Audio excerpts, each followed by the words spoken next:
Well, welcome everyone to today's event and speech with the international speaker that we have today here at the Graduate School of Education. We do have a series of speeches to come up in the next couple of months and weeks, so please keep looking out for our notifications and announcements to come. We are really fortunate to have so many international speakers come to the Graduate School of Education and share their experiences with us. And I think it's a very lovely opportunity for you as well as faculty. I'll give the mic to Dr. Malak Zalouk, my colleague, to introduce our guest speaker, our international speaker. Okay, hello everyone. It's lovely to have you all. And it is my greatest honor to present to you and introduce Dr. Gita Steiner-Khamsi, who is the world authority on policy transfer. And we are so fortunate to have her with us here. I do have to admit, when we go to comparative education meetings like CIES, in our programs, we're constantly looking, where is she going to speak? So that's how lucky we all are. And Dr. Gita is a professor of comparative and international education at Teachers College, Columbia University in New York. And she's also at the Graduate Institute of International and Development Studies in Geneva. She also serves as Director of NORRAG, based in Geneva. And of course, as you all know, those of you who are busy reading her work right now, she focuses on comparative policy studies, policy transfer, policy borrowing, globalization, and public-private partnerships in education. I go dizzy when I look at what her CV. I mean, I can't go through her CV with you, but she's actually produced 12 books and numerous journal articles on all the topics I just mentioned. And of course, policy transfer and the topic that she will be presenting in just 2 minutes touches on a lot of the things we are doing at GSE, and generally in education. It touches on comparative education. We also have a guru of comparative education, Professor Ahmed Heggi, who's with us in the audience today from Helwan University, and who will also be joining in the dialogue on policy transfer. It also touches on issues of globalization, on educational development. We have Dr. Teklu dealing with globalization, educational development, touches on educational society, it touches on reform issues that all of us at GSE are touching on. And I do have to say it's a topic that is mostly revitalized. It's been around for a while. It was connected to a lot of the work on the colonial encounter, decolonization, etc., but is re-emerging and reappearing in its new guise with a lot of very significant issue, and it's a growing, of course, concern with a lot of international agencies. So there are many schools that are looking at it, and international agencies are looking from the perspective of global best practices and banks of information for best policies, etc. So there's a lot of meat there. I just want to end by saying that something that I found quite close to the presentation, I think, today, and that is Ali Abdi stating the following, that development cannot be imposed despite any good intentions from outside. It must take place within the consciousness of people. That is, humans must move forward or even backward at the right time, for the right reasons, and by rightly understanding the present, the destination, and the consequences. And with that, I give the floor to Dr. Gita.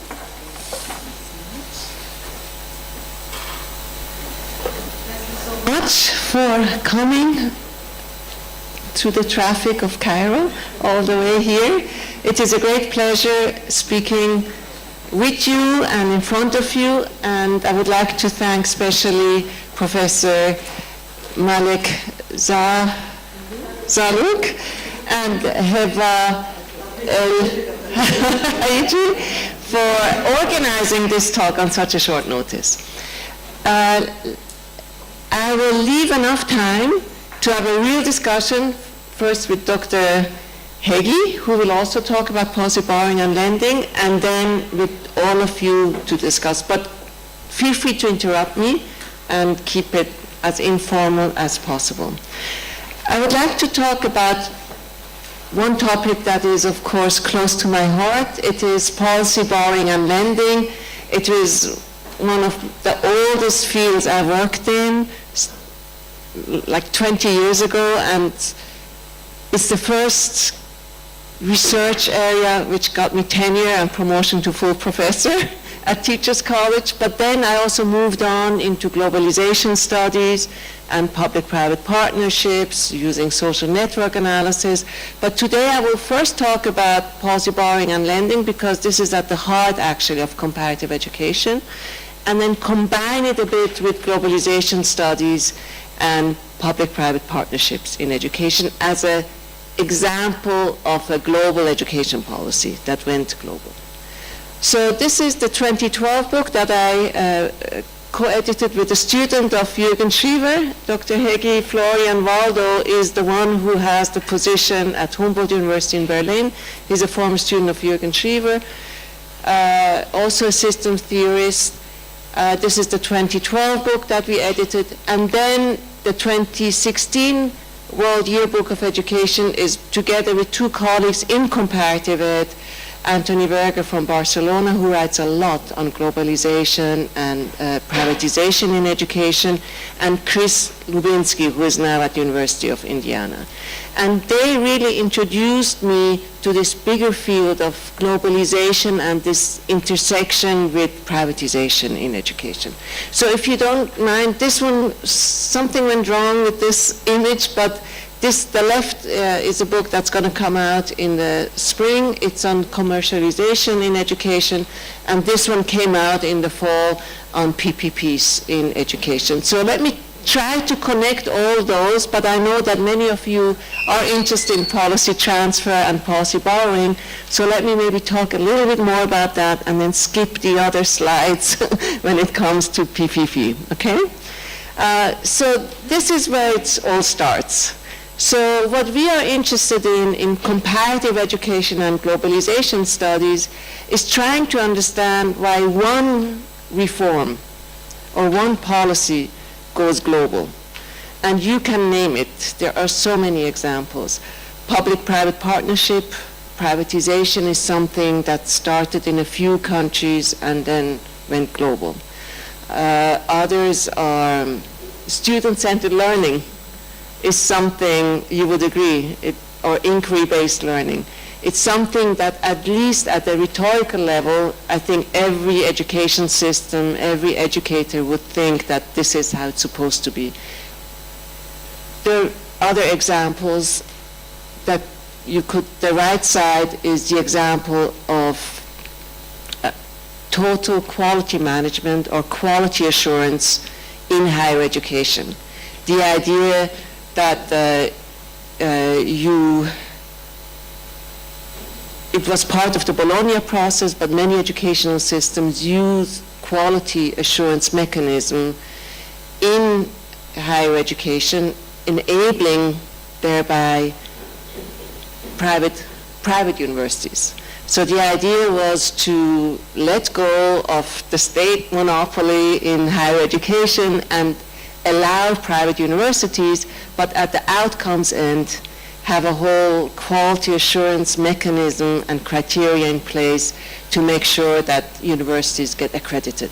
So programs, usually at the program level, get accredited all couple of years. That's quality assurance in higher education. It's relatively a new thing in higher education reform. It started actually in France, and you don't see the names of the countries, but it doesn't matter. This is what we call a lazy S-curve. When you look at the right side, it looks like a S that is lazy, that is sleeping, right? It starts in a few countries, this reform, in France, and then in the middle, you see when Bologna happened, many European countries adopted quality assurance mechanisms in higher education. And then more and more countries adopted. This is how globalization happens at the policy level. It starts in a few countries, and then more and more take it on. And what we say, at some point, so this is like the abstract notion, it's like an illness or like an epidemic. A few education systems get infected by this idea, then there's explosive growth. Many education systems adopt quality assurance, student-centered learning, public-private partnership. Tony Werger would say test-based accountability is another reform, so many, etc. So at one point, after the explosive phase, where many systems adopted it, it burns out. And then it burns out because most systems adopted that reform. So it is saturated. We would call it in diffusion of innovation studies, we would call it it's saturated. This lazy S curve, and you see it very nice how it's a lazy S, it's also used in social psychology about how rumors spread, how fashion spread, how new ideas spread. So you can compare it, the globalization of education reform, you can compare it with diffusion of innovation or diffusion of new ideas. And this is what we are really interested in comparative policy studies, trying to understand why is it that some reforms go global and others don't. There are so many good ideas, right? But not every idea goes global. Can I ask the gentleman, is there a way I can show, which one? Yeah, the laser? Just press. Just press in the middle. Okay. So thank you. So this is the same as this, right? So the kind of questions we have when you look at this is, why is it, let's say Korea was actually an early adopter. Korea is probably somewhere here. Why did Korea adopt quality assurance mechanism in higher education here and not here? What is the difference between early adopters and late adopters? This is the kind of questions we ask. Or does it make a difference that it started with Finland and France? Or would it be possible that Russia would have been first or Egypt? Does it matter who is the first who has the idea? And then the other kind of question is, what's the role of the World Bank and UNESCO and UNICEF or USAID? What is the role of international agencies? Do they put money behind it? Because another way of calling this is, it is a dissemination of best practices, no? So this is actually nowadays comparative education, a lot of it is trying to understand how best practices diffuse or disseminate or go global. And there are a zillion questions that we have when we look at this. So in our language, this is called early adoption, and this is like late adoption. And in the beginning, you can say, colleagues like David Phillips or Jürgen Schriever or like Cowan, like the older generation, the generation before me, they were always interested how one country learns from the experience of another country. So David Phillips, for instance, he looked at the 19th century, how British government officials would go to Germany and Prussia at the time to learn how education looks like in Germany, and then they would go back and borrow. That's where the name borrowing comes from. So this works in the beginning when you go and you learn innovation from another country, right? But once you're in the middle, would you agree that this is called globalization? Because if so many countries adopt the same idea, it's not policy borrowing anymore, and it's not linear. It's not learning from another country. Also because the way the same idea is implemented completely differently. Just think of the credit system, the American credit system. It means something completely different in different contexts. It's not a one-to-one translation. In some countries, credit system means how to calculate the duration of the requirements of a degree and how many, it's like hours calculation. In other countries, the credit system also means to have electives and this, but not in every system. So the translation and the adoption is also completely different. That's why in comparative education, we differentiate between normative questions and research questions, analytical questions. So very often when people know that I do policy borrowing, they think I am for policy borrowing, that I'm encouraging policy borrowing. But this is, what we are interested in is to understand the openness to borrow, not encourage policy borrowing necessarily. So the question between people interested in normative and analytical is, there are a lot of people interested in which is the best practice. So there's a whole, and the government of the UK actually created many what they call what works centers. I don't know if you have heard about it. There's like a real obsession in the UK trying to understand what works. And what is your guess? What kind of methodology is used? Comparative, but also in particular, even more, what do you think, what methodology do they use to find out what works? Empirical studies and especially randomized control trials. No, actually, nowadays it's mostly economists. They go and they use randomized control trials, and it's very controversial among education researchers that economists use that method. It's like considered the gold standard to look at impact evaluation. It's all about impact evaluation now. Especially funders are interested in impact evaluations because they want to know, was this a good investment, yes or no? They want yes or no answers. They don't want nuances. So they have like one group that had this reform and another group that did not have the reform, and they compare the two groups to see whether a reform or an intervention or a program or a project really had an impact. So there is a large group actually interested in the normative aspect, like which are the best practices that should be adopted. But this is not what we are interested in. We are interested in is, from all these zillion best practices that are out there, which ones are considered best practices, and why this one? Why do they have the discursive power? Why are they considered more important or better than others? So the whole issue of power and discursive power comes into play. Same with dissemination. You can ask it very applied and very normative. You can really push for it, and actually businesses are interested in disseminating their own portfolio of best practices or their own practices. So they are interested to find out how can we best disseminate. Again, it's possible to ask this question, but it's a very normative question. What we are interested in policy borrowing is, under which conditions is dissemination likely? Does it matter whether it is coming from a high-income country? Does it matter if there's an international agency pushing for it? Does it matter if it's easy or difficult to adopt? I mean, a zillion questions that we look into. Then also impact of lesson drawing.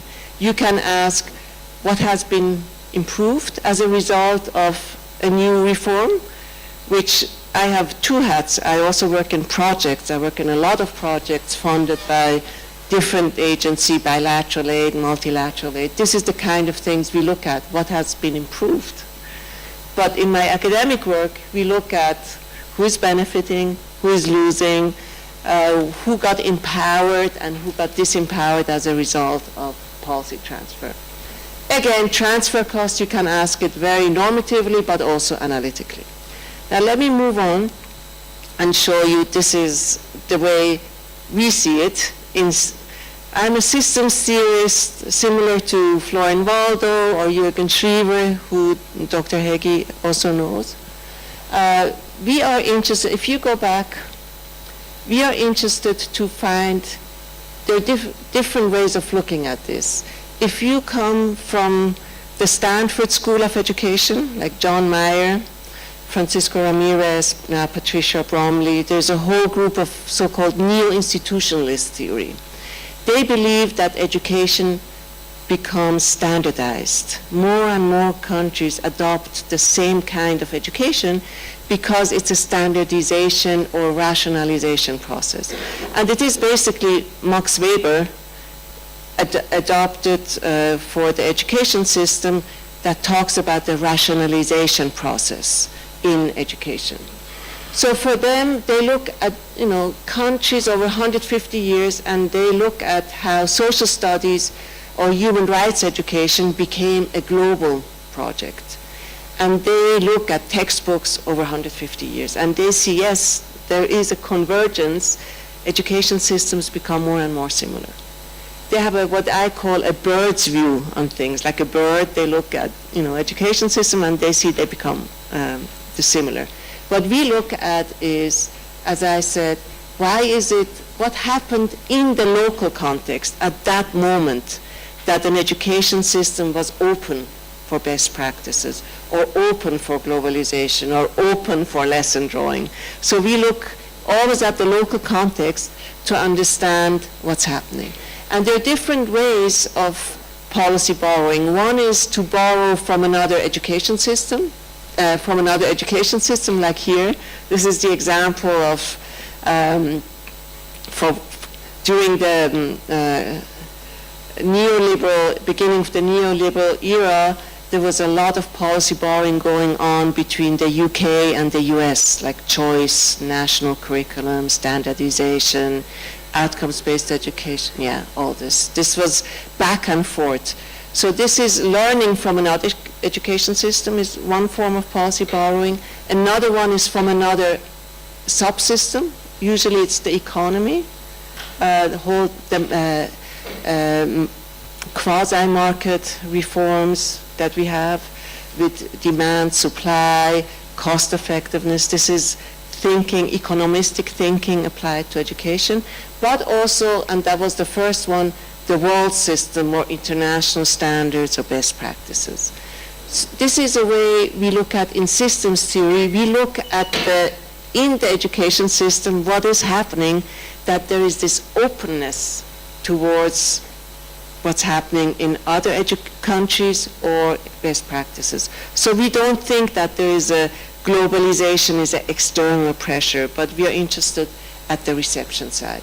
So what we are looking at is always this at one hand, reception, what happens in the country that the policy actors actively are looking to adopt from other countries, and how do they selectively borrow, and how do they use it to build coalition. So for instance, there's a many dissertation produced on that at Columbia University, that for instance, former students of mine looked at how after a revolution, policymakers they want to make a radical departure and show that there's a new era.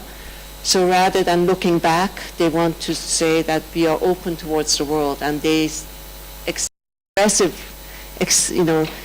explicitly say we are borrowing policy. So for instance, after 1994, after apartheid, there was a lot of policy borrowing going on in South Africa, or after the wall came down in the 1990s, there was a lot of borrowing going on in Eastern Europe, because it's not possible to go back and revitalize. You want to show that you are opening up towards a global space.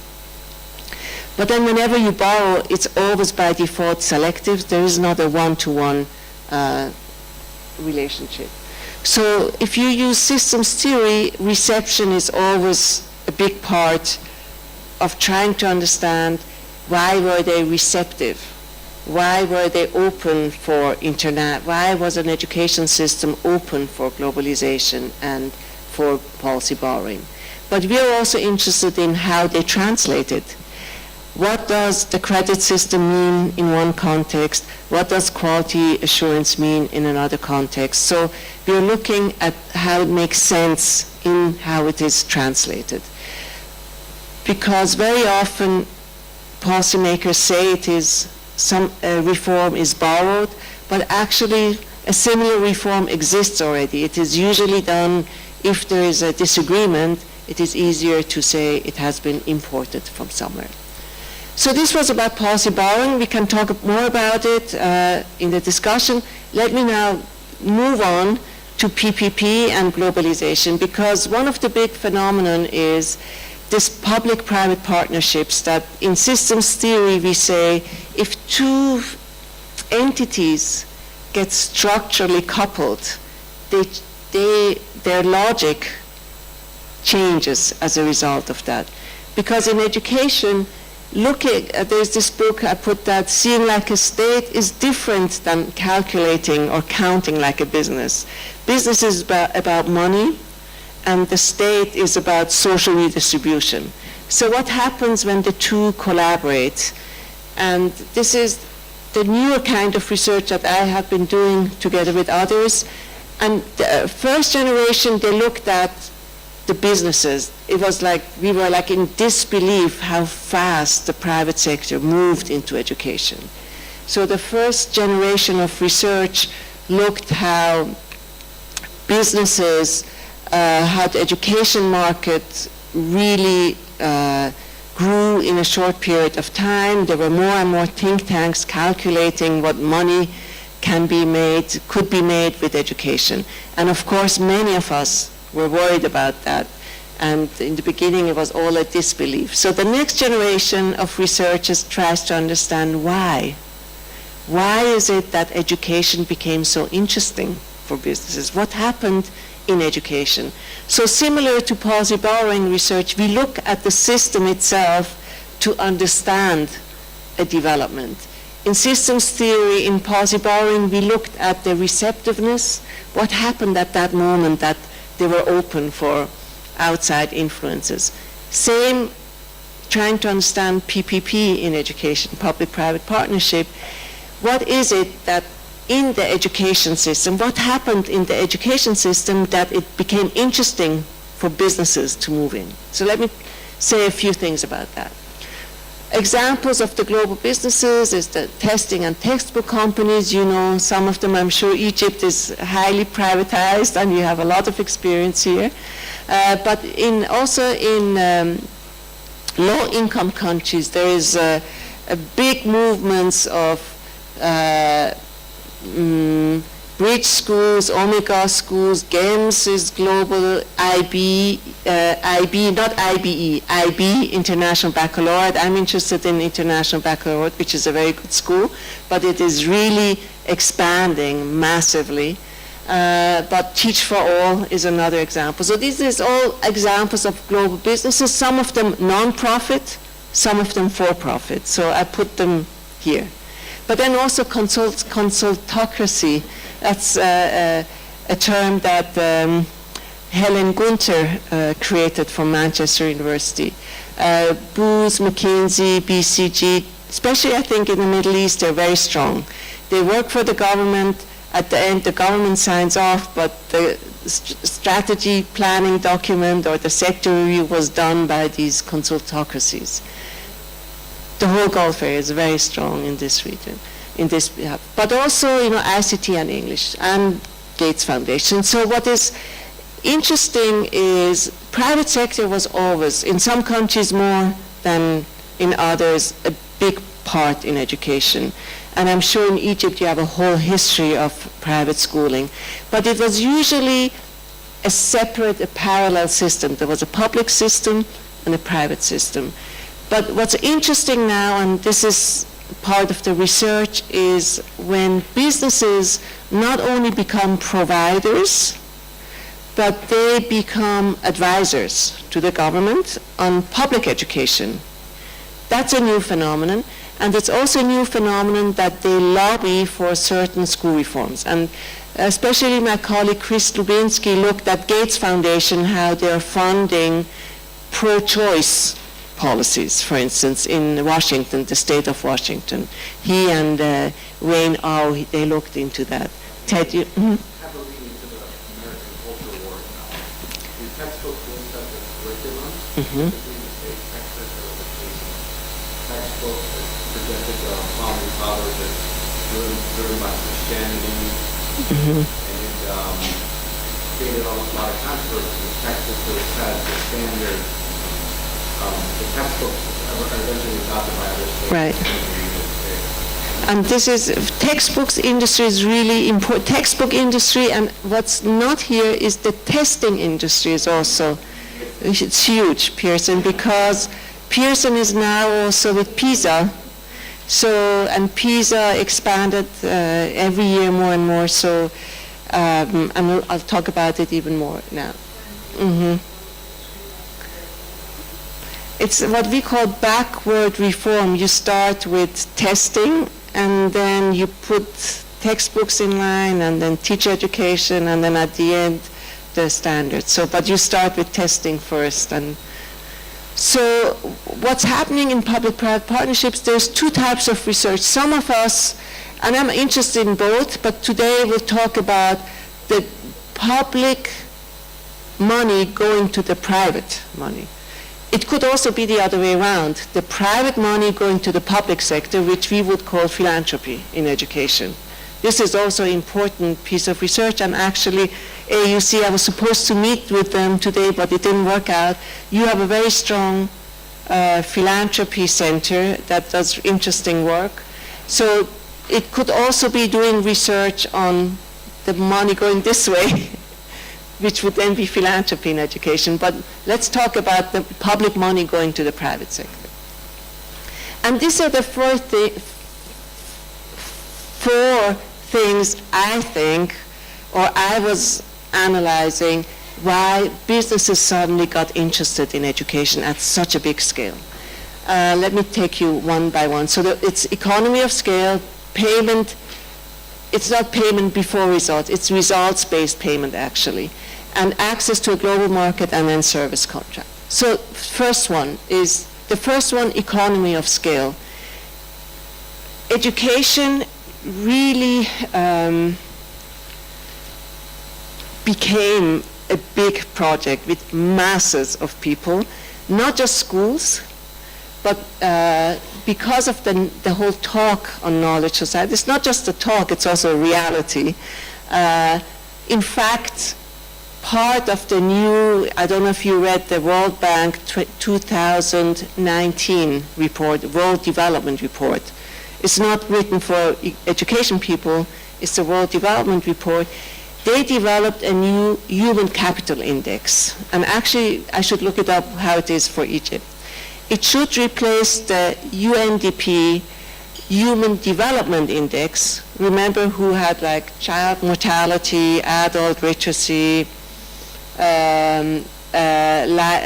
long you live, what is the word for that? Life expectancy. Those three indicators, it's a composite index. It's now replaced with a composite index that includes not just years of education, but learning. So, for instance, in Switzerland, where I'm half of the time for the next 2 years, Switzerland, on average, people go 13.5 years to school, starting from kindergarten. But because they do not participate in TIMSS, but only in PISA, they get a penalty. So their years of stay, so it's not just years of schooling, but effective years of schooling, based on what World Bank expects maybe someone has a, can you look up, Ted, do you mind, Human Capital Index for in Egypt. So they subtract for Switzerland a couple of years because the students waste time being in school. In South Africa, as an example, students go to school, I think 10 years or so, but the World Bank subtracted about 5 years. Because they say effectively, on the average years of schooling is 10 years, but based on the learning results in PISA and TIMSS and SACMEC and so, it's only 5. So they subtract the years. You have the Human Capital Index, Egypt, yeah. ranks human capital in. Can I? Sure. So let's just look at Egypt as an example. The human capital index. Analyzes Egypt scored. Okay. But then it has.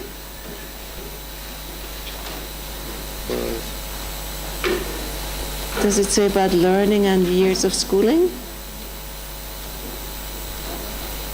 It should say something about the years of schooling.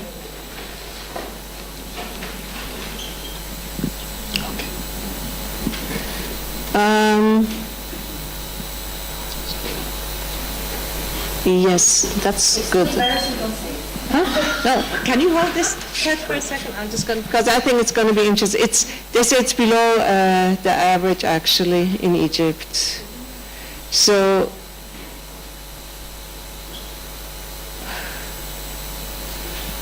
it has different indices. Let me see which one is. Learning adjusted years of school. So this is not harmonized test scores, expected years of school. So for instance, the first country, Afghanistan, expected years of schooling, how much you're supposed to go to school is 8.6, but learning adjusted years of school is 4.9. So 4 years students waste their time sitting in school doing nothing. Albania is expected years of school 13 years, but learning adjusted 8.9. Let me go to Egypt.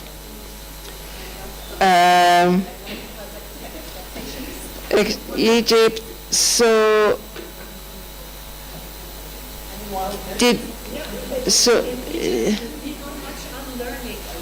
hold on, Egypt is here. Arab Republic. Years of schooling 11.1, but actually 6.3 years.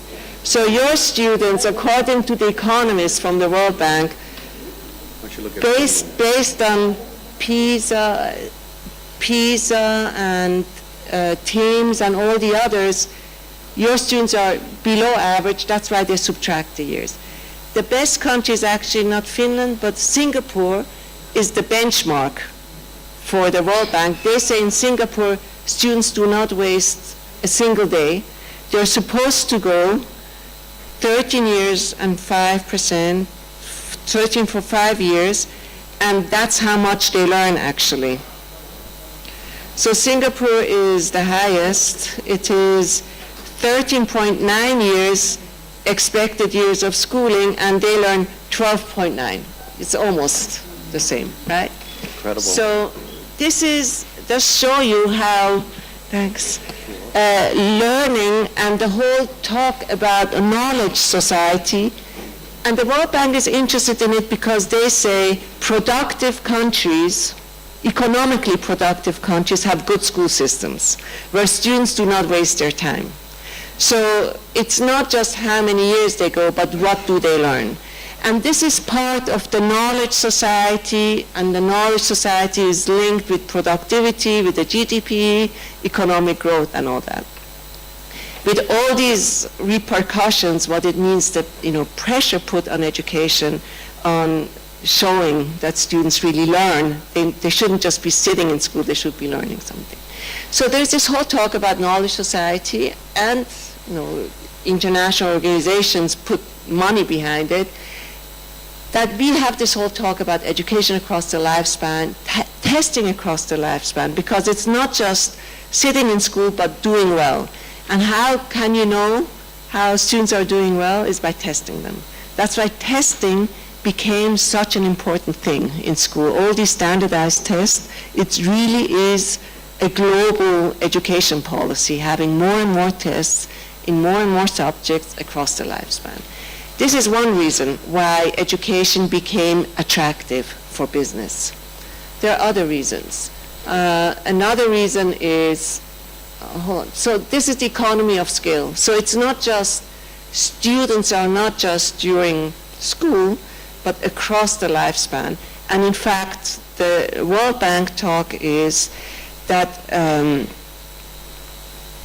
given with the knowledge economy, that knowledge changed so fast, what's important is the so-called, but also PISA measures, the 21st century skills. Knowledge is not so important, but 21st century skills of creative or critical thinking, teamwork, research-based or inquiry-based learning and all this.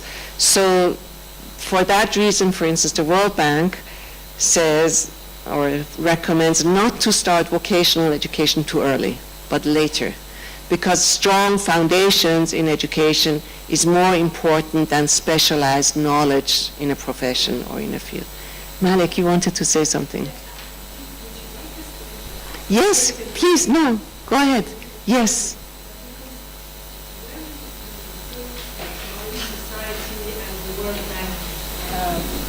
They have not today provided any evidence of foundation between economic growth and Yes. Yeah. There is I mean, there is actually a very interesting article by David Evans, who is actually also a student, new institutionalist, comparative ed review, that there is no direct relationship. There is a relationship, but not direct. There are other factors that contribute to it. But when Theodore Schultz in 1962, he got a Nobel Prize, he's a Chicago economist, for the human capital theory. We were all very happy about it in education, because this meant that politicians would accept that education is important. So we don't mind if the government thinks that education is good for economic growth. So we keep it low profile on this, but we know in education research that it's more complex than this. It's not a direct relationship, but it is good if we can mobilize resources for education if politicians believe and economists believe that it's good for the economy. But what is clear, and I think this is uncontested, that in today's economy, in the fourth revolution, they call it, fourth industrial revolution, highly skilled labor is needed, not low-skilled labor. So, of course, education is important if you believe in high-skilled labor, because low-skilled labor will be eventually done by robots in many fields. So this is one reason, because there are many, many customers, and for a business to become attractive, they don't go near something if there's not masses, if there are no masses. So we have now an economy of scale in education, and that's one of the reasons. Please, go ahead. Can you maybe just speak up? Just speak up, and I can help you if you don't.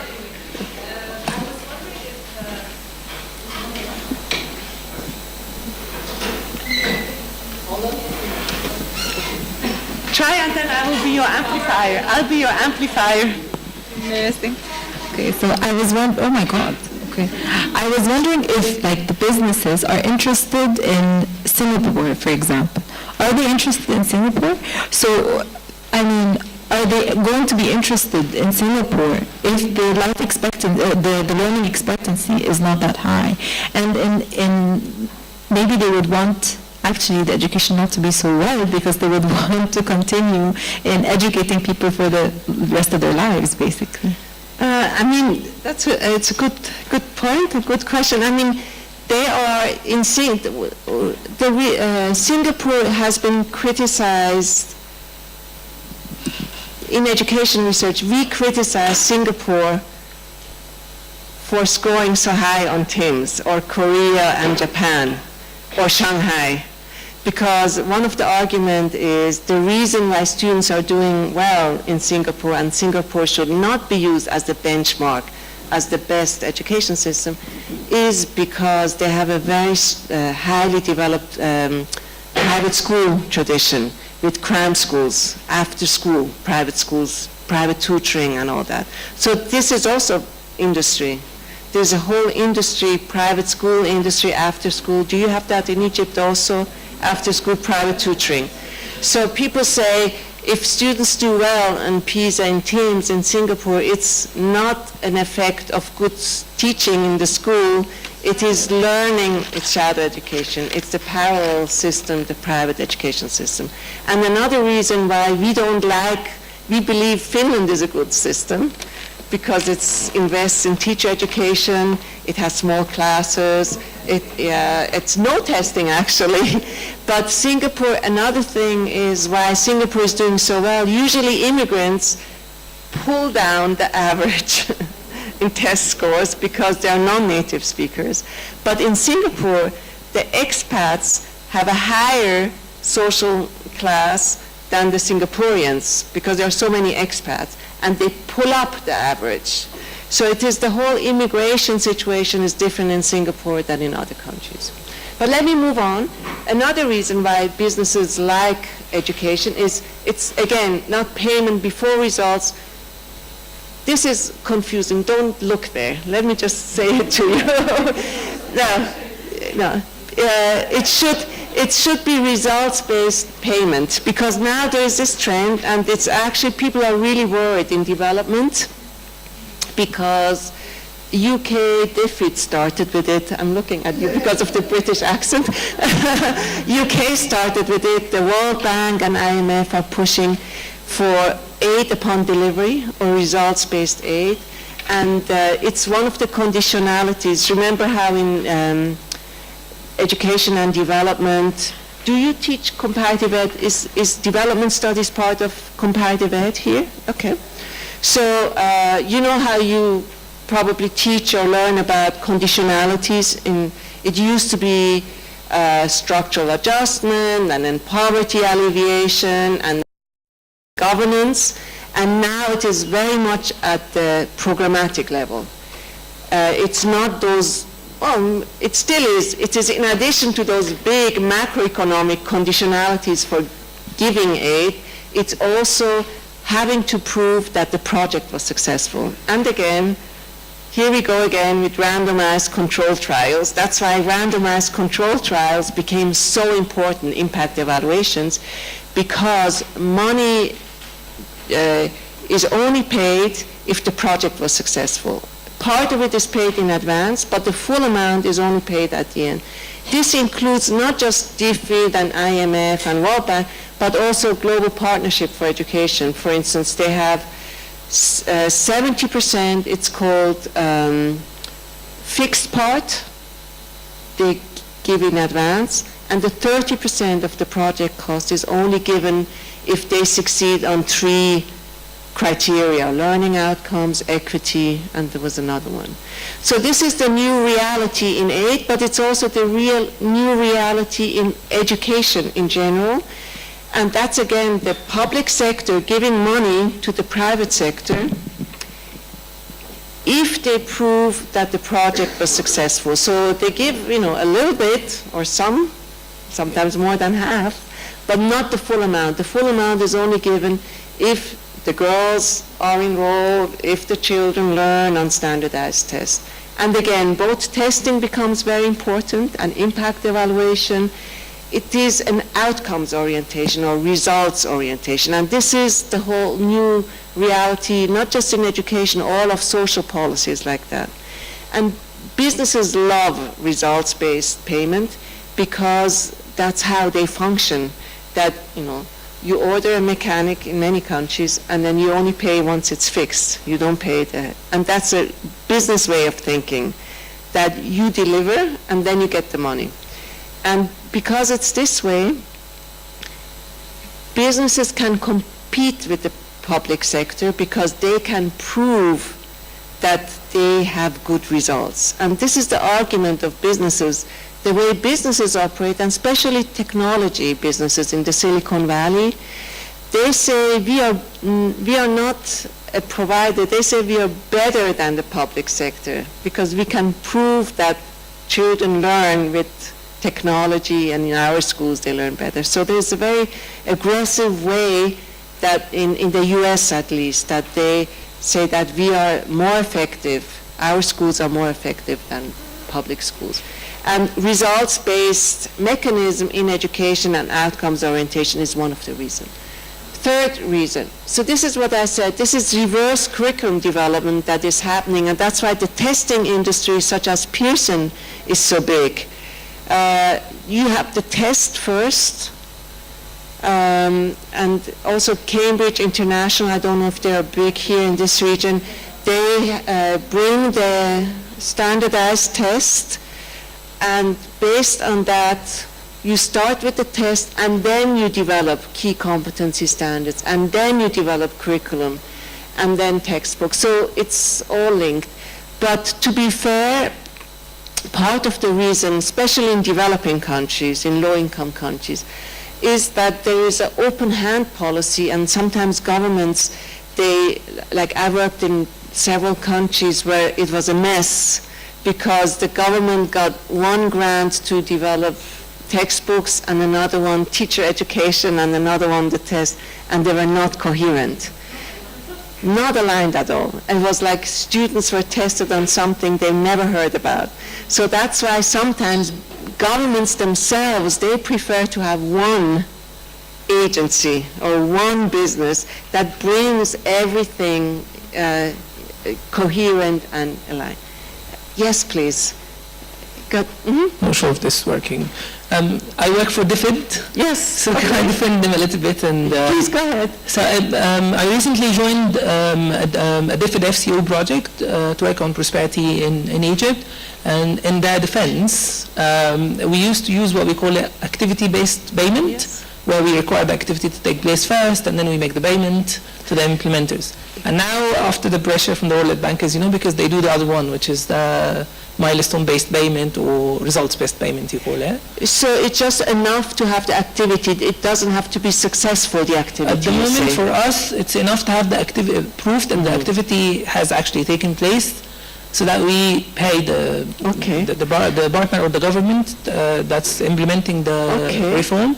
And then in the end, we do, of course, the impact assessment, which I don't believe in so much, but like you said, So you withhold a little bit of the money for the actual impact, whether it had results or not. for DFID and for the UK aid in general, we don't do this. This is the very much the World Bank methodology of not paying before they see the impact assessment. So a big portion of the money is paid in the end rather than in the beginning. So we do the activity-based thing, and for example, if the project is implemented by World Bank themselves or UNICEF or any other one, then we ask for the activity, and then we review that the activity has taken place, and then we pay. And the reason you do that is because, or DFID does it, is because they don't trust that the money is spent on the project. Is that why? It's because they need to report to the parliament that where the money has been spent. But probably it's because they don't trust that the money is really spent on the project, and they want to see that the project took place. Of course, because as you know, international donors usually deliver through other partners, even whether this is host government or international organizations. But my question was actually, I agree with you on not so much believing in impact assessment in the end of a 3-year project, but what would be the solution then if we want to measure what happened after 3 years, and we have had our scoping studies in the beginning and we've got some evidence on the deficit, then what to do in the end then to measure the... I'm very pragmatic in these things. I don't think there is a way back. I don't think you can say the private sector should not be in education. There is no way to be back, to, go back before that time when, but you can have, and that's what GPE tries to do, for instance, Global Partnership for Education, the results-based payment, or that variable part that is based on impact. Equity is one of the criteria.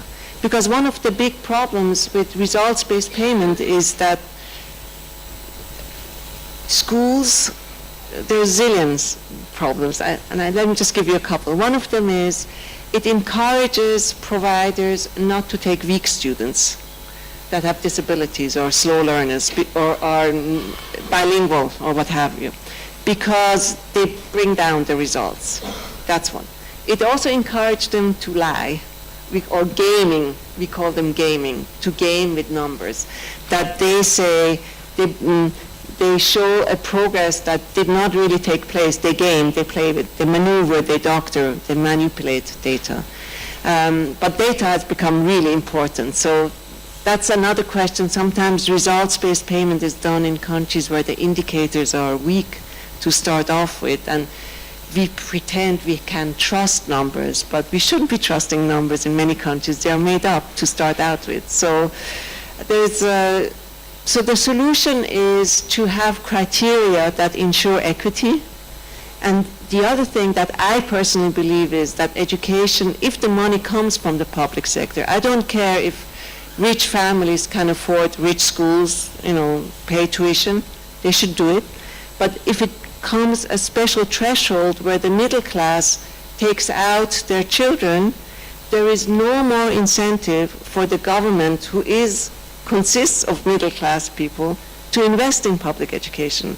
Once the middle class exits public education completely, the public school system becomes very poor, because they don't identify, it's not their own children, it's the poor people's children. So once the middle class leaves the public sector, and this is happening all over the world now, it becomes a very bad situation. So there should be some mechanism where the public sector needs to ensure free, good public education.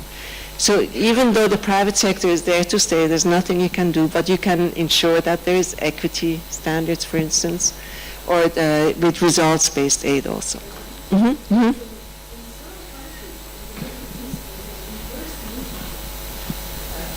How do you think this will impact? So, for example, in Lebanon and in many parts of the Middle East, middle class are now pulling their children out of private learning because it's unaffordable, and they're going back to public schooling.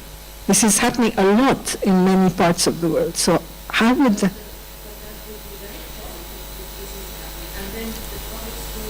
becomes better as a result of that? We don't know yet, but I mean... that would be interesting. It's the first time I hear that as a reverse trend. That would be because it's becoming so expensive? Because it's so expensive, and because of inflation and what's been happening all over the world, so many people can no longer afford private schooling, so they're going back to public schools, not by choice, obviously. What is happening in some countries, some countries have, history is very important. Like some countries have a history of private education, and some countries have a history of public education. Like many European countries have a history of very strong public education. So even like Switzerland has the public schools are better than the private schools, even though the private schools, and so the middle class sends their children to public schools. Private schools are usually, I think, 5% of the whole school system, and it's usually for expats. But what's happening there is also because with school choice, which is a global education policy, or voucher system, successful in attracting students because it's a good school, gets more money, and gets bigger and bigger. And that's the whole idea of choice, actually. That's, the whole idea of quasi-market reform. And schools that are not good, cannot prove with standardized tests that the students learn, lose students and lose money and eventually close. That's the idea. That's the idea of neoliberal reform. So what's happening is that choice has become part of the school. And even in Switzerland, with a strong public education system, one of the tracks is IB. And it's a transnational accreditation, not a national. So students can, with this IB exit diploma, it's the IB diploma program, it's the last 2 years, they can study worldwide anywhere. So there's a lot of things going on within the public education. But this example of Lebanon, that Malik, that's an interesting case. I haven't looked into it, but it would be interesting to see the inverse movement, because But my worry is more that the middle class goes more into private schools with the help of public funding. That's more the case, because part of the choice, like what's happening in the US, it subsidizes families that don't need, charter schools is a way of private schools, actually. It's like another name for it, and it segregates groups. But let me move on and finish up so we can have a discussion and also talk about policy borrowing again. So the other thing is, we are used in higher education. It's global already. What's happening now with student mobility, that it's pushing down towards secondary school and primary school. It used to be that primary 2030 early childhood education also became part of the SDGs, and especially the first year, pre-primary or readiness year, will become compulsory. So as you know, the SDG 2030, Sustainable Development Goals, they changed. That again shows how important schooling has become. It used to be universal primary, UPC, universal primary completion. Yeah, UPC, universal primary completion. It moved from UPC from early childhood education to lower education by 2030 as a universal goal.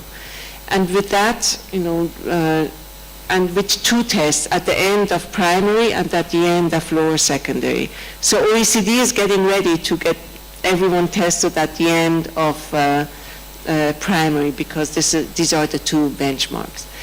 But this is also makes it interesting for the industry to get into education, because it becomes, with this transnational accreditation, and this is the example that I have here, there are many countries that are now, as part of the public education system, establishing international standard schools. I don't know if you heard about the Indonesia experiment. Skills, yes. And that's part of the argument that they say, yes. And some education systems, so much so that they have the curriculum accredited by a OECD country, for instance, Indonesia. And one way of saying is PISA is a symbolic transnational accreditation. You don't need to have it accredited by an OECD country, but if you're doing really well as a country on 21st century skills, it's a kind of transnational, symbolic transnational accreditation. PISA now is a problem thank you. Because of the differential item functioning of the tests from result on the results of students. So, I mean, they're very proud of themselves of having translation, back translation, back translation, piloting and this, so you don't quite trust PISA, yes? Yeah.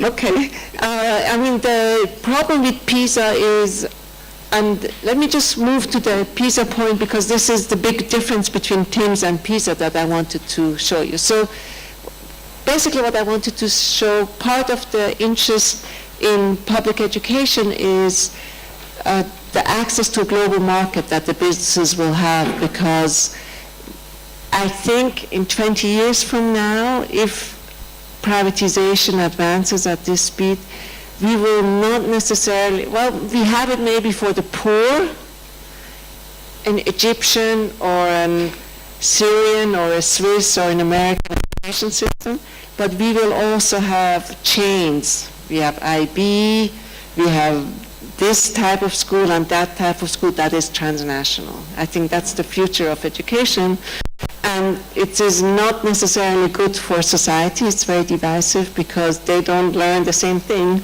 within the same country. They have like a global elite, like we already have with, but I IB is a global elite. Every alum that went to IB school is part of a global community. Until now, they are privately funded, but I think there will be more and more point. The pressure to internationalize school, there are two reasons why parents themselves, it's not that it's imposed on them, parents themselves want more international standard schools from countries. Because, don't forget, public education is national. Private education can be national, but it can be international.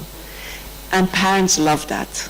They love it that their children, especially in very nationalistic and authoritarian countries, that their children are not exposed to authoritarian regimes. In our case in Egypt here, we have international public schools.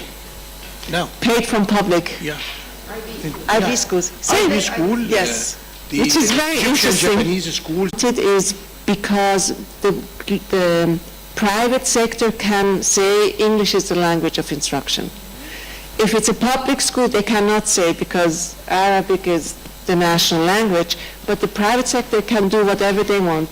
And it used to be that ICT was a big part of the attraction, but now many public education systems are good with ICT. But the biggest attraction is English as a language of instruction in many countries. And this is only the private sector can offer that, not the public sector. So this is all a new trend, and part of the things, what we have is, let me skip that.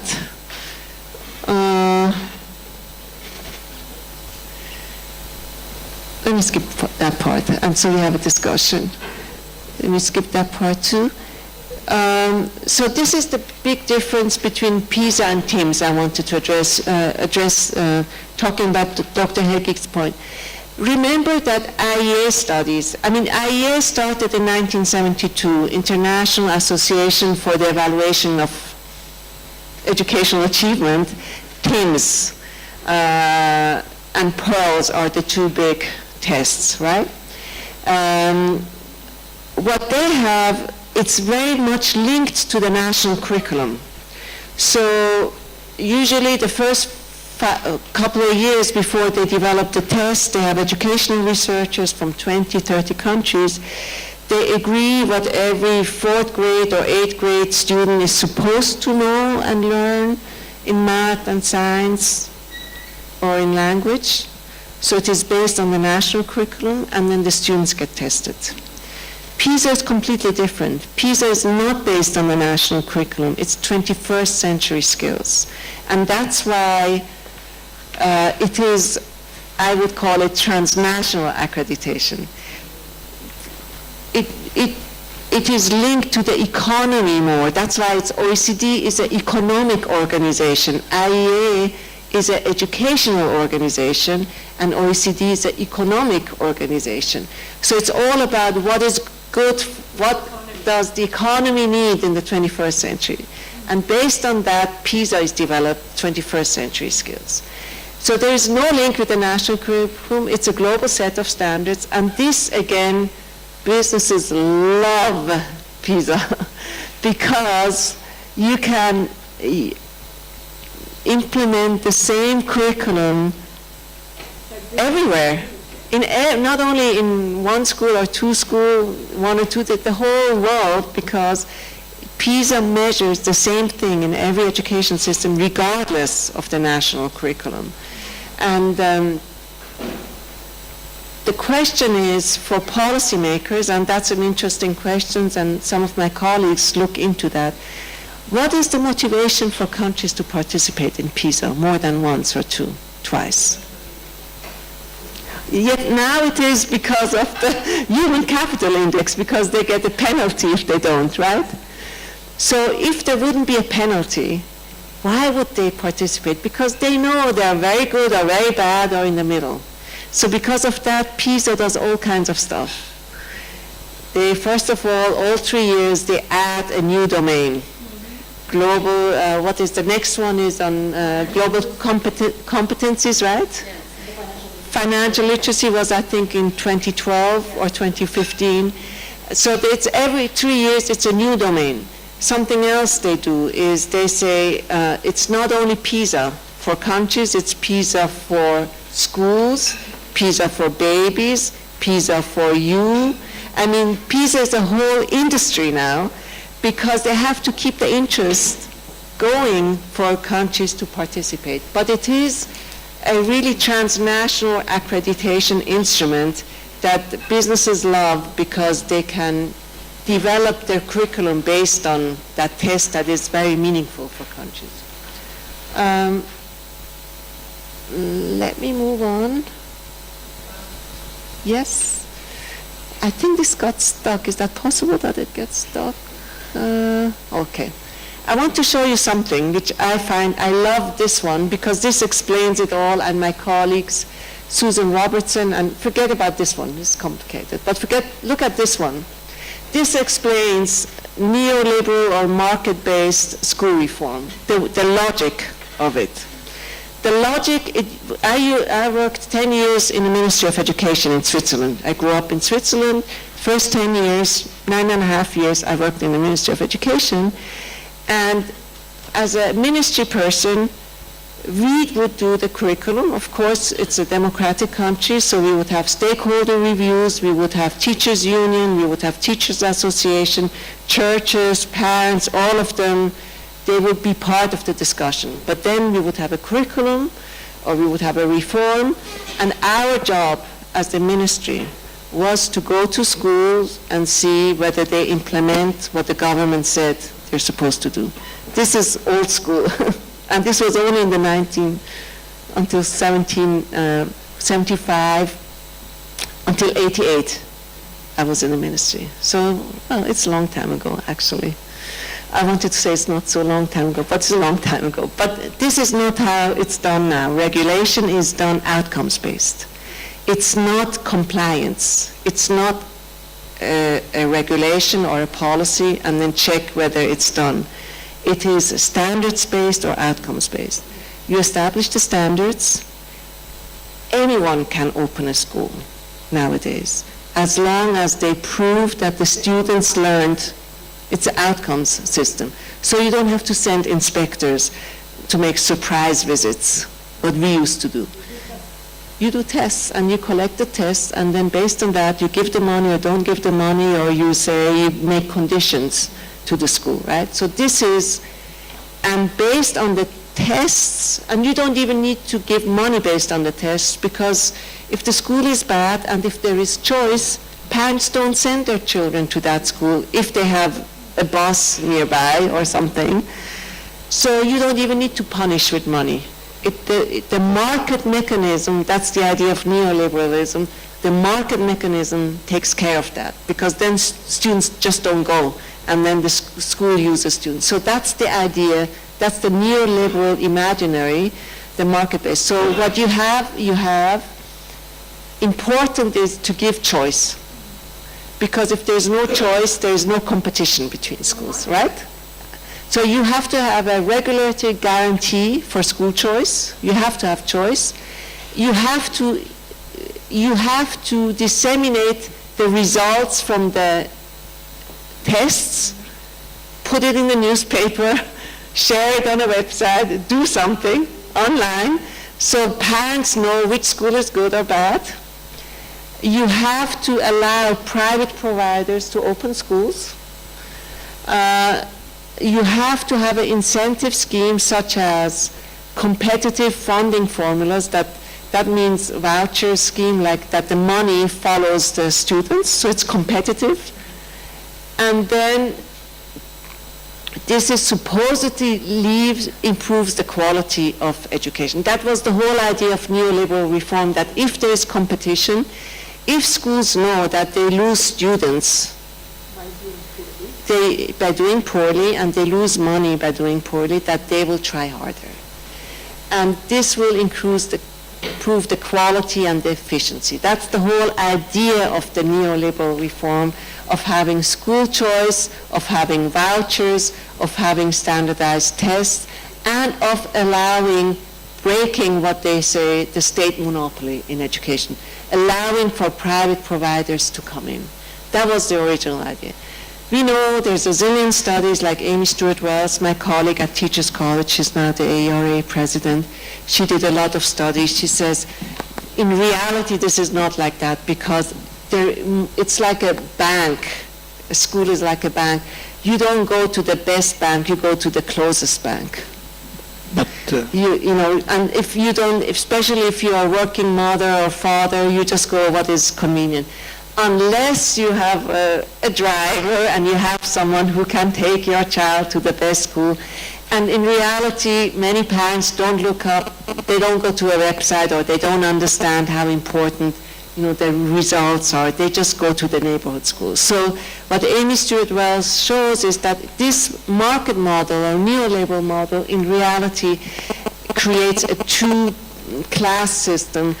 The dumping schools where the rest goes, and those parents that then have choice, they are initiative, they create charter schools and others. So, and she says the other thing that happens is schools, rather than investing in better education, they invest in better brochures and better websites and in marketing and all that. So, but this is the idea, and that's why testing has become so important, the evaluation system.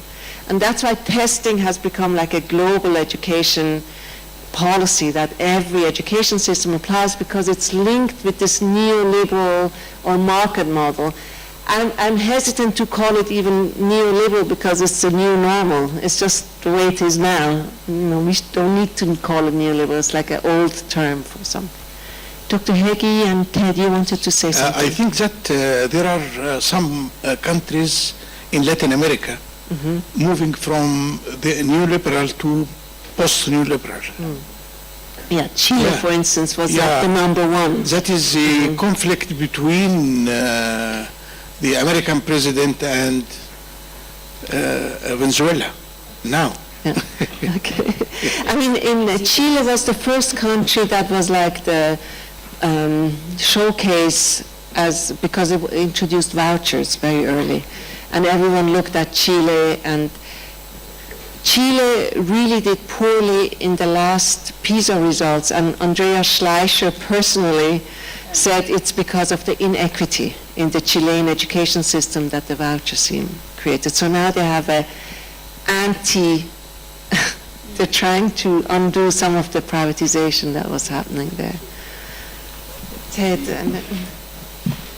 Taking it a step further with the with the neoliberal movement, I mean, and you know this, in the United States, being tied to property values on homes, right? That's crazy. So people buying homes are looking at if the schools are not good, or you don't have good schools in the neighborhood, whether it's public or private or charter, or bring up the property values down, right? Which more incentivizes the community to sort of put pressure for more schools, better schools, public, private, charter, or whatever.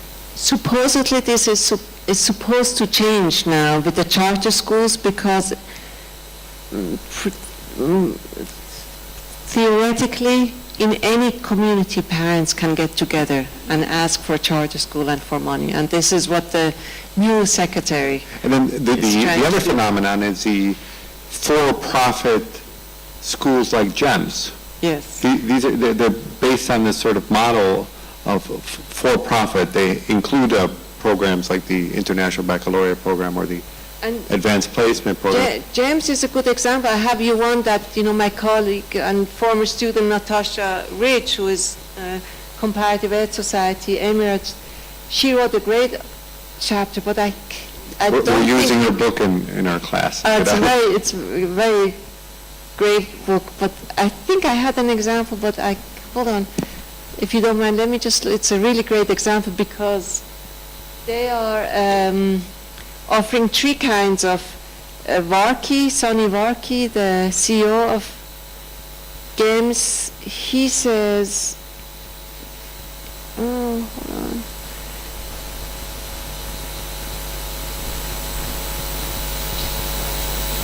No, sorry, it's not there. never mind. I wanted to show you something else. I'm messing up the technology here. Okay. So, but she wrote a great chapter in the 2016 World Yearbook together with Susan Kipples about the game school, because Sonny Varkey says we want to introduce the airline model of schooling. We have three classes of schools: economy class, business class, and first class, depending on how much parents can pay. So with first class, if they pay a lot of money, they have native English speakers. If they have economy class, they have Pakistani teachers and Indian teachers, etc. So it is really like the example of inequality that's happening in the Emirates, at least. But you wanted to, I interrupted you. I'm just wondering to what, I mean, you went through the sort of trajectory of the first chart and countries that started off with France and Finland, and you gradually did. How much of nations are sort of adopting these policies and reforms, not because they're seriously considering them or sitting down to see whether or not they work, but because it's coming from Finland or it's coming from France or if it's coming from Singapore, it must be good, therefore let's jump on this and use this and adopt it into our policy, into our school reforms, and not necessarily see whether or not it works. Yeah, some of it is what we call translation. It's like a discursive policy borrowing, and then it is so differently implemented that you wonder, was it really an example? But some of them are like real reforms, like for instance tests, in having more and more tests is like really a global education policy, that there is a real trend towards more and more tests, or what some would call managerial reform or accountability reform. The word accountability, do you have that in Arabic also? Yeah. It's like this is a reality that this is a big thing. Let me finish up. So there's also, the public education system is also under siege because of these kind of standardized tests, PISA and TIMSS, that there's a whole scandalization industry out there saying how bad the public education system is. And so much so that the economists, when you look at the Wall Street journals and the economists, they write about education, and that's a new phenomenon. That was not the case a couple of years ago. That the private sector got an interest. The last slide I wanted to show you, this is the most recent research on the role of OECD. I don't know, do you have HATI in Egypt? HATI? There's like two kinds of international pressure we looked at. We looked at school reform in Scandinavian countries like Denmark and Norway and Iceland and Sweden and Finland, those 5 Nordic countries. When policymakers start a reform, we looked in the reference section, to whom do they refer? Who is their source of authority? How do they justify reform? And their commissions that they have, because usually in the Nordic countries, before they have a reform, they have expert commissions. To whom do they refer? And we saw that very often at the beginning of every reform is OECD. And sometimes it's OECD, the national OECD report, like the Ministry of Education wants to have a reform, and they need a quasi-external source of authority. It's not really external source because they invite them, they pay them, they invite the OECD to come as an expert group, mixed expert group, that then tells them how bad their education system is. So this way they can create reform pressure. So we saw that in European countries, OECD has a really important function as a quasi-external source of authority to come to generate reform pressure. I don't know if you have that in Egypt, like this international, the World Bank. So a lot of countries, I know in the Gulf region it's like that. They're a high-income country. They They love the World Bank not because of the loans and grants, but because of this quasi-external source of authority that they can come and tell them that they need, that's what you need. And so it's not the government itself that says our system is bad. They have some external authority. So OECD is great to create reform pressure, and then HATI and this kind of international books exist like best practices where they can selectively borrow. But let me stop here. I think I've finished these many slides. I skipped many, but basically what I was really interested in is the impact that this close collaboration between the public sector and private sector has on public education, not on private, but on public education. And some of it is that the public system now thinks like the private sector. So the public education system got economized or marketized or commercialized, because now, and Stephen Ball from London calls it endemic privatization. It is not only explicit, but it's endemic. We think in terms of demand and supply. Remember that Susan Robertson and Verger thing? So it's privatization is part of the thinking, demand, supply-driven, competition among schools, but also low production costs, the cheapening of education degrees. I mean, the funny thing is, when you look at Finland, the reason why Finland is doing well is because they invest so much in teacher education. But at the same time, my own university, 1/3 of teachers' college is a teachers' college. The rest is a graduate. We are a graduate school of education. The reason why we call it teachers' college is because of John Dewey, because he was there. That's the only reason. But we are not a teachers' college. But 1/3 of the programs are curriculum and teaching, and they are in big trouble because nobody pays so much tuition to come to teachers' college. We are private universities, because teacher education became cheaper.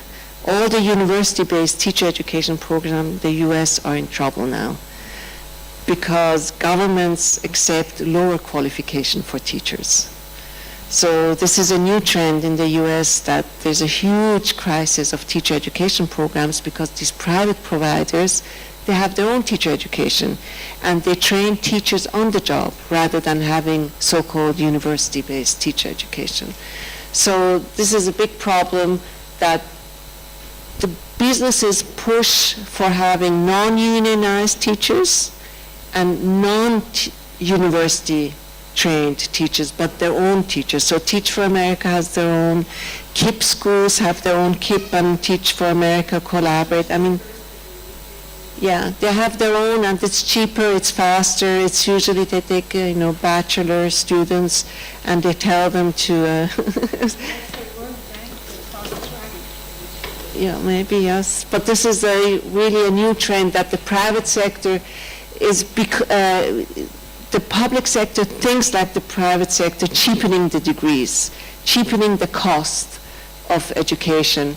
And introducing a fee structure in the US, it was the case for a long time. Basic education is free, but everything else you have to pay. For every little thing you have to pay. So many school systems go in this direction, to have a fee structure. It's like the basic education, it's like a Dropbox or, Prezi or what have you. If the standard version is free, but everything else you have to pay. It's the same with the school system. We are moving in this direction. And then the other thing is the introduction of fee structure. The other is inequality. That you ask that schools, especially upper secondary schools in many countries, and universities become privatized, fee-based. But the idea is you have a fee-based system, but you create scholarships to offset inequality. This is the new thing. It's not a new thinking. The World Bank in 1995 decided that For the economic growth of a country, higher education is not important in poor country, but primary school is important. So in that 1995 report of the World Bank, that's when privatization of higher education started. And you remember George Sakharopoulos,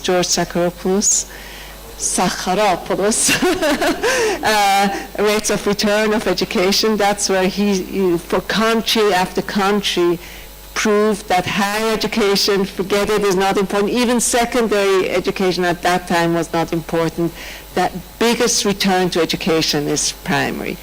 That's when the World Bank pressured governments, which was actually a good decision, to put money away from investing in higher education into primary education. So for the longest time, remember the Fast Track Initiative and the FDI framework, it had to be, and still every country that gets money from the Global Partnership for Education has to spend 60% of the budget in primary. That's a condition to get a grant or a loan. So, but the scholarship model applies for upper secondary and higher education, which then makes charging high tuitions more humane or acceptable if it's linked with scholarships. And then the global curriculum that we have now, this whole trend towards integrating the public sector, because there's so much pressure also from parents to have English as a language of instruction and all of that.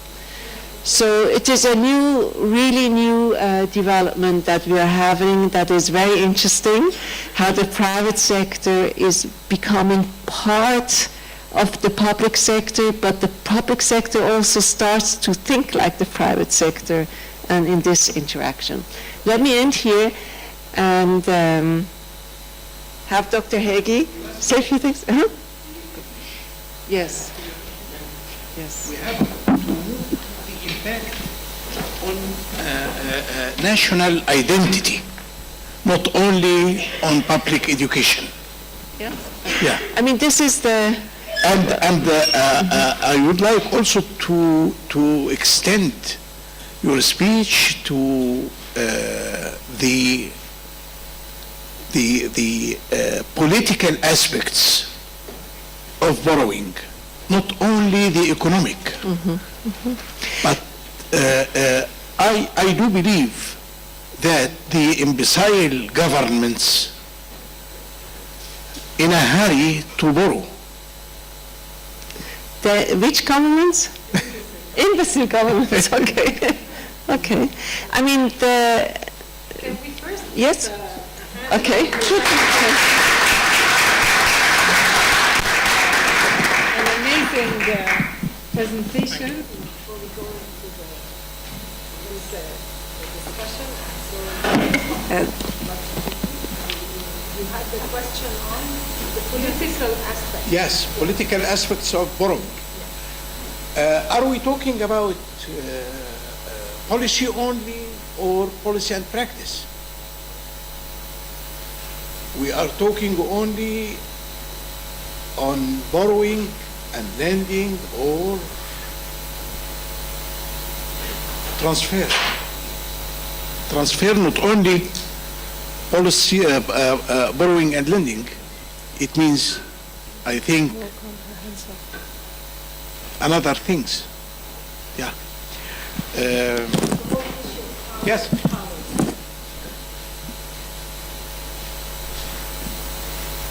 The interrelationship between borrowing, lending, and financial aid, it is a matter of sustainability. To be sustainable is to search for another funding after finishing the aid. That is, we here in Egypt used and accustomed and still depending on borrowing. And most of what borrows failed and vanished. Maybe we'll take 3 questions at a time, and then, so we have 2 questions already. from Dr. Hegyi, and perhaps have a third one, and then we'll have I have Dr. another Gita. comment after. Yes, okay. So, but we'll hear a third question from Dr. Rasha, and then we'll... Well, thank you for a very inspiring presentation. Well, it's full of information that would need like weeks to digest, but I have a question about testing. Now the critique for testing, they say that it can see most of the knowledge part and some of the skills, but it's attitude and values blind. I mean, you cannot really assess the component of values and attitudes through testing, and that is the critique for the failure of some of education systems to recognize this important component of ILOs, and hence it's according to the iceberg theory that the tip of the iceberg is only the knowledge and the skills, but the biggest part under the water, which is the attitude and values, that moves the knowledge and attitude and skills into the right direction. So without them, graduates are not going to be productive, they're not going to be good citizens, they're not going to be even good human beings. With the increasing level of education and the fever of quality education worldwide, still the problem of pollution is increasing because, I mean, it has not really cured the human part of their mindset and so on. So do you think there has been the calling for returning to the classroom-based assessment where teachers would have a more role in assessment through the formative and behavior-based assessment, and would see whether students has really acquired what the school has promised parents to give concerning attitudes and values? Thank you.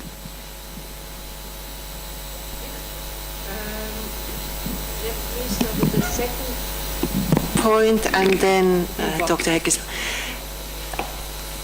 There is the PISA explicitly says it's only measuring skills or competencies, and I think most education systems, when it comes to standardized tests, they move to testing skills, not knowledge, and especially not values and attitudes, because it's all about global skills and global testing, and values and attitudes are always local. And that's a reason, and I'm not so sure actually we should be testing values and skills, values and attitudes, because I think it could be dangerous. Like, I would not want in the US right now to have the Tea Party instill their values and attitudes on the school system in the US and have them tested. So it can really backfire if schools really test values and attitudes. But what you're referring to is maybe moral education or personal education and all that, and I think that always stays local, will always stay local. And I think I think the whole testing industry is not interested in that. They are even not interested in other subjects. They're only interested in maths and science and language, and I hope they're not interested in other subjects, and they just stick with those subjects. So I think that will never change, but I think in general, schools as a site to teach. It's a global education policy to move towards competencies and skills and not knowledge, and especially not attitudes and values. I agree with you that this is exempt, but it's good to keep it exempt, actually.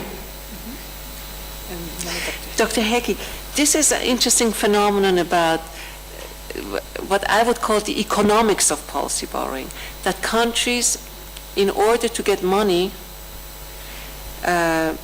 say they adopt accountability reform or quality assurance in higher education, but it's more like for the duration of the project. And as soon as the project is over, they move on. It's the same like studies have been done for a while. If you wanted money, you had to say you do girls' education or you do community participation. There are a couple of flags of convenience, we would call them. And you do it for the duration of the funding, and then that's what you say, it's not sustainable, that they import selectively because the money is attached to specific programs, to global policies or best practices. Yeah, this is, we would call that the economic reasons for policy borrowing. this is a... I'd like to follow up on this issue very quickly and then open for other questions. I understand what Dr. Heggie is saying. I think we need to think more in political economy terms, not just economic terms.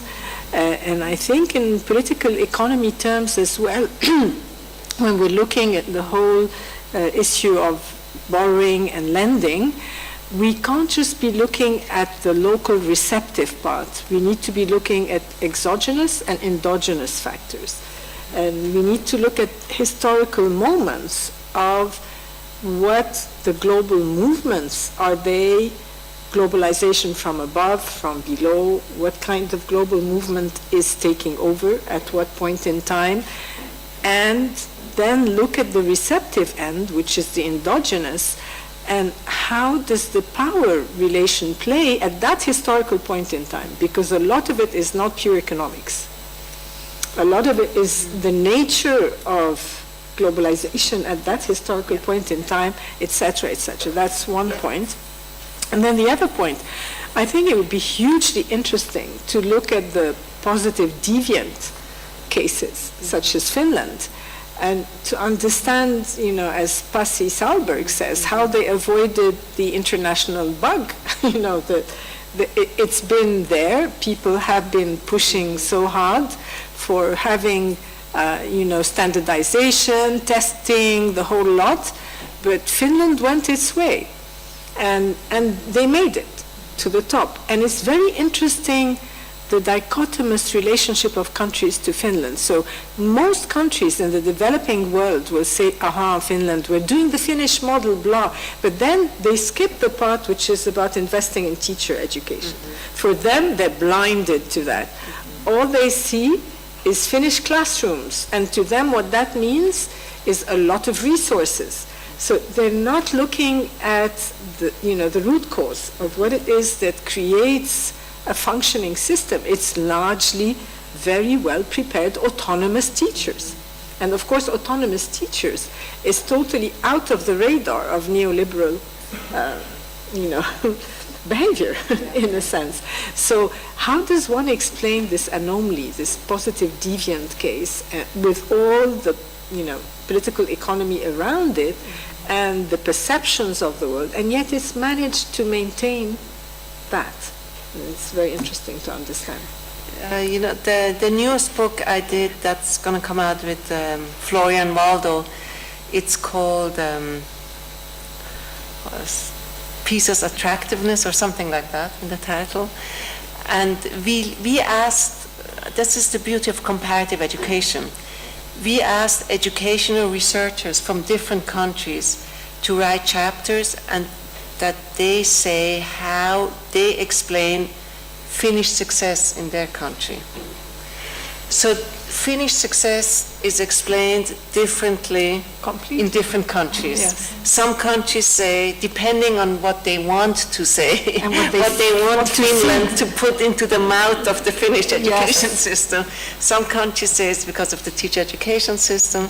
Some say small classes. Some say no testing. Exactly. Some say very inclusive, no internal tracking. Exactly. So you would not think they're talking about the same education system. Exactly. They all have different reasons, which is exactly the point of systems theory, because we say it's more important to look at the system of the one who speaks from their perspective, how they look at the outside world, to explain that. But I wanted to say something about the first point when you responded to Dr. Heggie's point, political economy. The book that Tony Verger and his colleagues wrote in my book series, it's about privatization in education, it's called. It is a political economy theory of privatization, but I think it's more historical institutionalism. Good. He looked together with two of his former doctoral students. He did what we call a systematic literature review. That means really systematic. Every single piece that was written on privatization in education globally, they looked at. And then they wrote this book, and they found 7 different pathways to why privatization in education was adopted as a policy.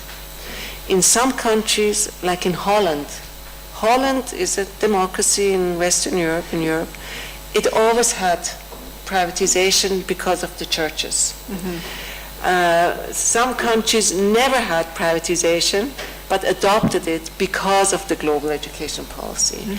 Some countries, they were like in a, he calls it, that's type number 7, catastrophe moments. In a moment of catastrophe, crisis, like New Orleans, like Puerto Rico now, there's just today was actually the New York Times or something about, the Center for Privatization analyzed that. Puerto Rico really moving into privatization.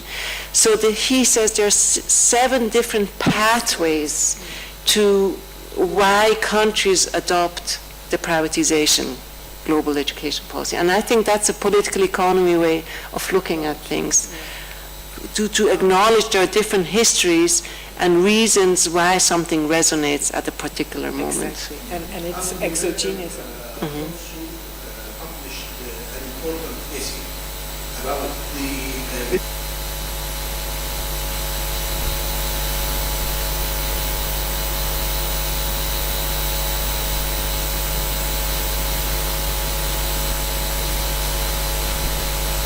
Anyone would like to raise Teklo, please?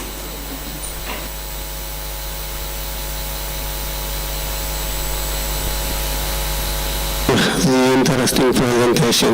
I have a quick question which mainly refers to higher education.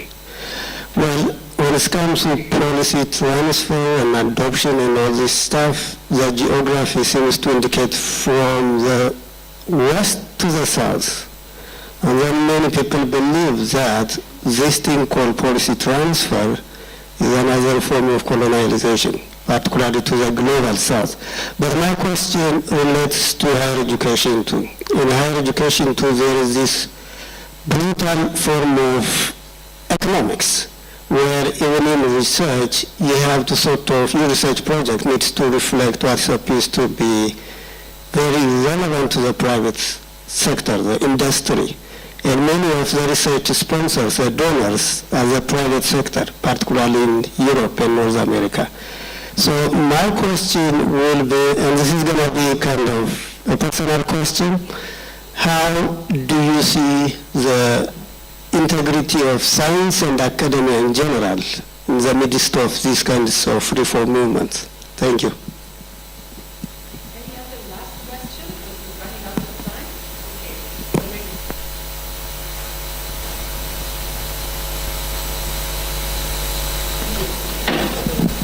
So my question is back to the testing. Are sent to countries like Egypt and other developing nations, where they say, okay, you scored badly in TIMS, and that means you have to do STEM education and so on and so forth. And before you give me sort of academic answer to that, I've got another more empirical evidence. So for example, I said, so there's also the practical side to sort of consider here, because I sit on the same desk right next to a graduate from Oxford University in my workplace, for example. And I would have scored badly in TIMS if I were to do one, and he would have scored higher in TIMS if he or she were to do once in their school. So we still reduce the same ideas, and we're working on almost the same level. So eventually, what I'm trying to say is, eventually, people, when they become professionals and they start becoming productive in the workplace, really TIMS and bureaus and all these tests don't mean almost nothing. So that was my question. Thank you. So my question is about English as a language of instruction. If we're talking about global curriculum, isn't there a possibility that there could be some sort of language preservation across borders to preserve, like Dr. Haig was saying, preservation of identity also? Like, for example, the Arab world.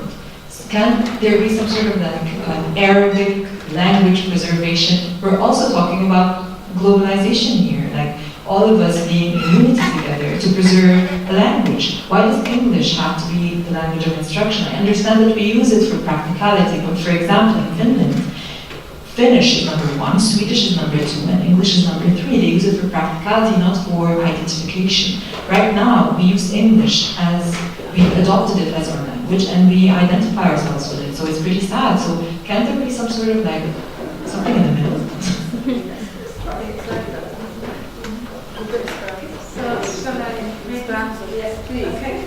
So, I can take those, but actually, I almost thought I should talk about your topic, because this is a topic I'm right now totally fascinated with.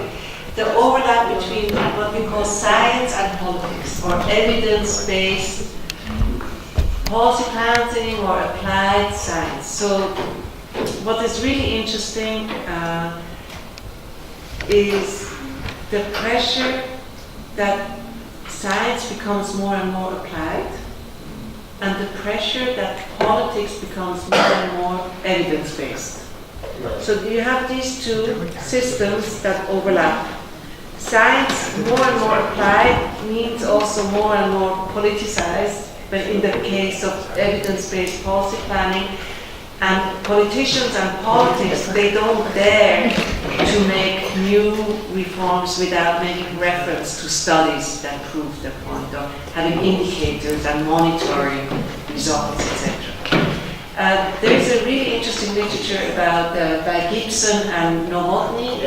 You know Gibson and Novotny, that piece about mode 1 and mode 2 research. Mode 1 is foundational research, and mode 2 is applied interdisciplinary research. And there's this pressure for the last 15 years, including from national science foundations in different countries, that academics should be producing not, academic research, but applied research or multidisciplinary research. And this is really a trend, useful research or applied research. That is really a trend that is going on. And of course, researchers don't like it, but this is where the money is put, even from research foundations. So it is an interesting trend. It's also and we used to really criticize that trend as researchers, because we think foundational research or basic research is better. It's not politicized, it is neutral, and it doesn't, but now there is pressure from both sides, from the sides of one side to be useful, but then also progressive colleagues, they say research has to be transformative. So it's both sides. Some of them say it has to be politically useful, and then which is more the conservatives, and the other ones, they say it has to be transformative, which is more the progressive. I try to stay away from both sides, but there is this trend. I agree with you, there's totally this trend. The second one, Andura, there is also a whole body of literature about the impact of large-scale assessment. And it's not we think it is policy learning. This is the argument that actually PISA makes itself, that it's like a mirror for education system, how well they're doing and that they should learn. And the whole idea of PISA is to, not only to say where you are, but they break it down by system variables. It's all about saying, does it matter how old the child is when it goes to school? Does it matter how many instructional hours per year? Does class size matter? So all these system variables, that at the end of the day, this is what OECD says, what the usefulness is of PISA is to learn whether system variables or different kind of system features have an impact. But the matter of fact is that governments participate in PISA for different reasons. Some of them participate because they are interested to learn the methodology of standardized testing. For instance, China said, we're not going to participate anymore in any of those rounds. Now we know how to do the test, we're going to do our own test. We don't need OECD. Some countries do it just to be part of it, to show that they're there. But like PISA, OECD is now creating PISA-D for countries that are low-income countries. So it is expanding its empire. but I'm not sure whether it really has that impact that they say it has. There's a lot of political pressure to participate in PISA. The last one on the language. It's a difficult question because it's a normative question. I don't know what to say. I think there is, for every movement, there's always a counter movement. There's a very strong counter movement to also have a preservation of community languages and languages at the same time, with English being the killer language. So it is both. Both are like global movements right now. But I think the trend really is towards English as a language of instruction, even in countries that don't have English, like Korea, Japan, Indonesia.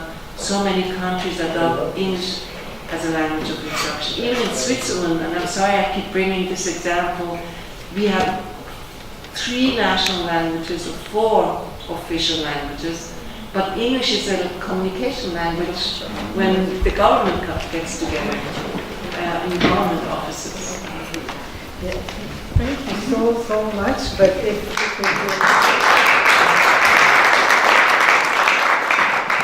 Yasmin, if it makes you feel any better, but UNESCO is definitely spearheading very strongly mother tongue. In fact, next week there's a whole meeting, regional UNESCO meeting on preserving Arabic as it's at UNESCO office by invitation, but I'll let you know what happens. Yes, I'll let you know what happens. Okay, because we started slightly late, as you were trickling in, we have a few more minutes, and because we have such an important figure as well with us today, Dr. Ahmed Heggi, we'll take a few minutes also to do a kind of response with, please, if you would like to, and we will just sit up there.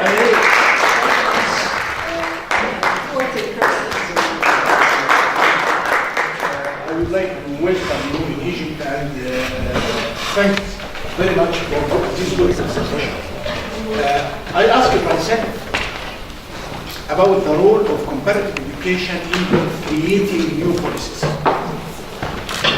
What is the role of comparative education scholars in generating and creating new policy? It is a 4 steps approach for that. The first one is describing and analyzing the steps of it, defining the problem, consideration, establishing vision, purposes. Thank you. Analyze context. Globalization is the global, regional, and local approach, not only local approach. The second is comparing. That is the comparative study, juxtapose, define differences, analyze theories, lesson learned. The third one is the imagination. Imagination is very important, and I think that the sociologist Wright Mills and the sociologist, English sociologist also Anthony Giddens deal with imagination in generating new ideas, diverge, what if, create new policy, and study the applicability of the new policy. That creation here instead of borrowing, and it depends on borrowing, depends on studying the foreign policies and practices, and then create a new policy that deals with the context of the country followed for. The fourth, the third one, evaluating the policy and modifying it. After implementing or with it, to determine the criteria, evaluate and adapt, asking what else. The final step, describing, that is the final step, and moving to what it is a dynamic approach for policy creation and policy innovation. Thanks. Thank you. So you are very lucky you've had two in one.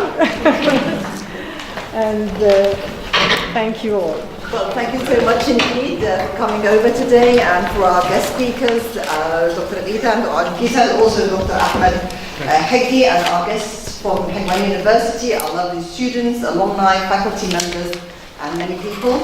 I'd also like to thank those who were organizing today's event, Ms. Dina, Ms. Janine, and everyone, and our cameraman, and have a very lovely evening, and please look out for our next talks, international speakers to come.